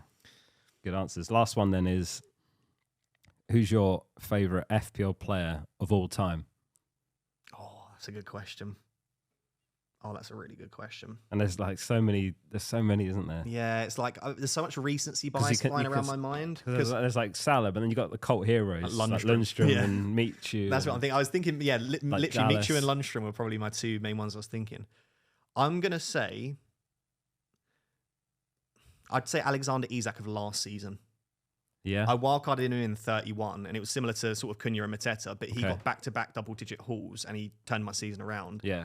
And I just have really fond memories of just watching him just score, and then eventually people started bringing him in. And it was because I was on a different strategy. Like everyone else free hit 29, wildcarded late. Yep. I didn't free hit, wildcarded early, and Isak was one of the big differentials. So, yeah. What about you? Favourite player of all time? Of all time, I actually think Michu. I think it was like my first or second season. How much was he? 5.5 was he? He was 6.5 million. 6.5, okay. He's a weird one. Like he's not the best value ever, but it's a bit like Chris Wood. It was just he was completely unknown. Yeah, and he signed from La Liga, classified as a mid, ended up playing striker. I'm sure people know this story. And he ended up bagging like 18 goals, a bunch of assists. Like Swansea won the League Cup with him. He was good for bonus as well. He was just good for, and he had like the iconic celebration. Yeah. So he has loads of, like Lundstrom's a legend, obviously. There's been so many over the years. But again, let us know who's your like favorite cult hero. There you go. I'm gonna make every guest now bring questions to me. That's a nice little segment. Yeah, I spun it back on you. Yeah, I was really nervous about what the questions were going to be, but that's fine, especially knowing you as well. Yeah, you're worried I might have to like edit that whole segment out. They could have been complete chaos then. I wouldn't do that to you. Right. So the next section is the prediction game for FPL Therapy. So each week we ask the guests to predict 3 differentials that they think will do very well for the upcoming week. Below 10%. They don't have to be long-term good assets to own. It's literally just for a 1-week game. As I said last week, every week the guest just picks 3 players that blank. I think the last time a guest got 1 return was like 5 weeks ago. Like really? Every player's blanked. Wow. Harry predicted Fabian Schär, Trippier and Gordon, who all blanked. I mean, they've got a second game. But, he's got the double game. So I don't know how they got on in the second game yet. But at the moment, he's on 5 points from those 3. It's just like a curse. Are you top of the I'm still top of my leaderboard. And it wasn't in a double game week. It was in game week 13. I predicted Matoma, Wissa, Erdegaard, and they got 10, 10 and 6. And that was enough. Wow. So only 26 points you need to be tied at the top. Looking at your 3... I'm coming for that top spot. Something's got to go horribly wrong for you not to get on the leaderboard. Although I said that with Harry's and it's not looking great. But first player, and I'm excited to talk about him because it's a player I want to bring in, is Kivior. Yeah. So you do think he starts both in the double at the moment? Yeah. I'd be surprised. Should get a clean sheet as well, 1, you'd hope. Yeah, I think. Is he good in the air? Not really. Is he what? Is he good in the air? Oh, good in the air. I can't remember if he's ever scored. I wonder for if they'll us. start aiming for Kivior rather than Saliba, or if it's going to be Saliba they aim for now. I'm not sure. I don't think he's scored for us before, at least in the Prem. Might be mistaken. How tall is Kivior? Kivior height. This is the content you subscribe for. Kivior height, 1.89 meters. Oh, he's a big massive. Boy. He's a big boy. He could throw himself at a corner. Yeah, I went for him because obviously it has to be under 10%, so he's the only option in the Arsenal defence. He's 0.7%, by the way. Is he? 0.7, yeah. So I'd like to think there's 1 clean sheet in there, but if there's 2, then like, boom, 12 points already. On the leaderboard. I'm on my way there. Yeah. Okay, awesome. Second player, Marino, should start both. One might be a midfield. Minimum you'll get is one start. So you're still getting probably over 100 minutes. Yeah. Again, I'm kind of hoping he starts both games. You know, he's been playing striker, obviously, because of all the injuries. And he's actually done like really well somehow. Like I think he's done better than like Højlund this season. No, sorry for the Man United shave, but like he's a better striker than Højlund. That doesn't surprise me. By the way, Xerxes went off injured, and I think that now means we have to start Højlund every week. Oh, there you go. So yeah, I went for him. Obviously, the double game week. Yeah, I don't know what his ownership is, but 3%. Still 3%. Yeah. And then finally, another player just around 3%. We spoke about him, Ruben Dias. Kind of has to start at the moment because, like I say, like Kusanov and Guardiola, I doubt they'll both start as a centre back pairing. I think if Kusanov comes back in, Guardiola goes to left back instead of O'Reilly. Until Akanji's back. Is it Akanji's the nearest to being back? That would make sense, yeah. I think O'Reilly's still such a young player. Yeah, you'd expect Kusanov to come in centre back. Yeah. Yeah, it's a really boring pick, but I was thinking about it, and I think you have to go actually boring to win this, to get on the leaderboard. Try and get too spicy with the picks. Yeah, I can't remember who I went back in Gameweek 1. I think I had Lewis Hall, you know, and he started the season badly, and obviously ended up a really good pick, but yeah, I went a bit too spicy, I think, back in Gameweek 1. But yeah, I've got the advantage of a double game week, obviously. And expected minutes, we're expecting the three of them to start. So just through appearance points, we said this with Harry, but you should get 12 just through appearance points. So one return and you run the leaderboard. You need 15 to be tied with try and 10th. Okay, fingers crossed. Easy. Let us know who your three differentials are below 10% as well. And then just to finish up with our teams. So we're both on the bench boost right now. You have 2 free transfers. Yeah. And 0.4 in the bank. Yeah. So your team for those on audio is Raya in net. Gvardiol, Konate, Saliba is your back three. Looks brilliant at the moment. Midfield 5 of Eze, Sarr, Salah, Murphy, Palmer. And then a front 2 of Mateta or Marmoush. And currently your bench is Martinez, Isak, Wan-Bissaka and Burn. Yeah. What are your planned transfers at the moment? Do you plan on using both of them? I'm going to use both, yeah. It really depends on price changes. Like, Saka went up last night. 10.5 now, Why are people buying Saka when, like... It'll go up again before the deadline, won't I know. it? Yeah. But I just need it... Everyone just wait till Wednesday, please. Like, I'm so close to not being able to afford my moves. So what are your planned moves? So it'd be Palmer to Saka, Murphy to Rodgers. And now, after last night's price changes, I've got 0.1 mil in the bank. That's how tight it is now. So, like, if Rodgers goes up, and Palmer goes down, then I can't do it anymore. So I guess your option at that stage is change the moves, or you could do Isak to Watkins to free up the funds, or you could do potentially like Burn to Kilman, would give you 0.2 or 0.1. Yeah, Isak to Watkins is an option. I kind of want to keep Isak though. So maybe Burn to Kilman. It's really boring and not great, but then it would give you double West Ham defence. I just think the path I go down will be totally different, unless I just do all 3 for a -4. Yeah, that's what I'm saying, maybe. I'm thinking keep Isak for the run-in, and it'll be maybe Mateta that goes out, unless they reach the FA Cup final later. So your bench would be, as it stands right now, Martinez, Isak, Wan-Bissaka, Burn. I've done an honest bench boost. I'm not one of these that, you know, it's like, I've got Mateta as a Saliba bench boost or something. No, it's not a great bench, to be honest. But like, if Isak scores, Wan-Bissaka clean sheet, like, I'll take that. I think 2 returns on a bench boost is what I would aim for. Yeah. I think 1 return puts you on about normally 10 to 12 points with appearance points in 1 return. Yeah. 2 returns will push you towards about 15. If you can get 3 returns plus, that's when you're probably looking at 18 to 20 points. I think that would be excellent. But 2 returns, a clean sheet and a goal from various players, and I think you're pretty good. Also, obviously, this season, like, I think because we've had fewer doubles, we have to kind of temper expectations. Because in the past, I've always thought, I want to get like 18, 20 on a bench boost. But I think the benchmark is lower now. Like, I'd be really happy if I get 15. I'd absolutely take 15. I think so, yeah. We've only got 1 double at each on the bench, and it's a player you probably don't expect a clean sheet from. Like, people were getting 11, 12 on bench boost 32, which is probably about what you'd expect now. Yeah, it's not great, but it's also not bad. It's not bad. Because, I think Pickle got like 11 or 12 points on their bench boost. And I was like, if I got 16, I'd be buzzing. Yeah, and that's only 4 points more. Yeah. So, okay. So, good-looking team. Just hope for no injuries, basically, midweek. My team is pretty similar. So at the moment, my team is, I've set it up with my realistic bench boost as well. So at the moment, it's Raya in goal, Munoz, Gvardiol, and Burn in the 11. I plan on selling Burn for Kivior. Then a midfield 5 of Sarr, Salah, Foden, Murphy, and Saka. I plan on selling Murphy for Rodgers. And then a front 2 of Mateta and Marmoush. And then for my bench boost, if I make my planned transfers and have no further issues, would be Areola against Southampton, Isak against Villa, Konsa against his double game week, and Bradley against Leicester. So it's basically the same bench boost. I was going to say, our teams will be really close after those moves. Basically, we've both got Isak, we've both got a West Ham defender, and we've both got a Villa defender, and then it's Bradley versus Burn at the moment. And I love Eze, you love Munoz. Yeah, so the starting 11's slightly different, but I mean, very similar. Yeah. We're going to have very, very similar teams. So if I do Burn to Kivior and Murphy to Rodgers, I can afford that. The only concern I then have is I've got Phil Foden in the team. So if Phil Foden is a major doubt, or I just really don't think he starts either game, I can do two things. I can sell Foden to KDB or Rashford for a hit, which I don't love, but if we're really confident in Foden not getting good minutes, I think it's worth it. Or I don't do the Burn to Kivior move. I keep Burn on my bench. I put Bradley in my starting 11, and then I just do Murphy and Foden out for Rodgers and Rashford or KDB for free. If I do that, our teams are literally identical. We'll have exactly the same bench boost of two West Ham defender, a Villa defender, Isak and Burn. Our bench boost would be identical. We'd have a Liverpool player in the starting 11 as well. I just think I'd like Kivior. I really want to have a second Arsenal defender. Like you've got your Saliba and Raya. I want a second because I think Arsenal defence are going to be so highly owned that one isn't really gaining much. I do get the odd comment like saying the content creators will all copy each other's teams. I just think I'm being honest and genuine about it. I just think there's a lot of players that just make sense, and you can people will just come to a consensus. Like we've got the odd thing different. I went triple Palace attack. You including Munoz, but it's just other players like Raya that make sense. You went Areola, I went Wan-Bissaka. It's the same concept, like Southampton home for the bench boost. All these other players like Murphy, Isak just make sense. The more you look at it, it's just a lot of players make sense. Yeah, what do you want throughout us to the season, you do go down different paths. Like there's been times this season where we've got totally different teams. Yeah, like I've ended up slowly moving towards players like Cunha and Mateta that you were early on, and that's probably happened with players I've owned as well. Yep. But yeah, a bit of a tangent. You went Bradley, I went Konate.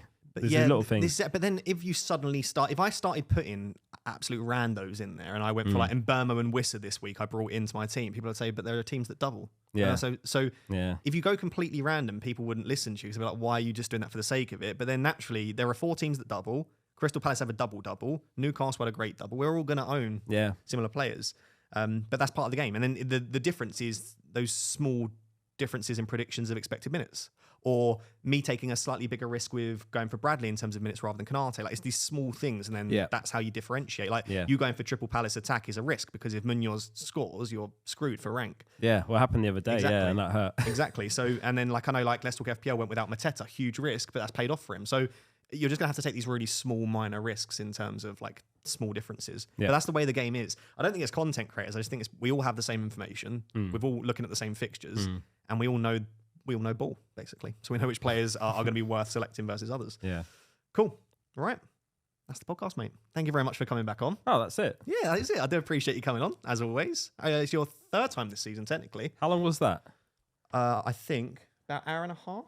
Hour and a half. One. Yeah, not a bad one. So, yeah, thank you very much for coming on. If you've not yet checked out Oscar's content, as I said, not normally an hour and a half, actually, normally about 5 to 10 minutes, but much shorter, concise videos where you get all of the information you need. Really creative content as well, which is quite difficult to do on FPL YouTube, but always slightly different videos and trying things from different angles. So if you've not checked out Oscar's content, I'll link it in the title on YouTube, description on audio as well.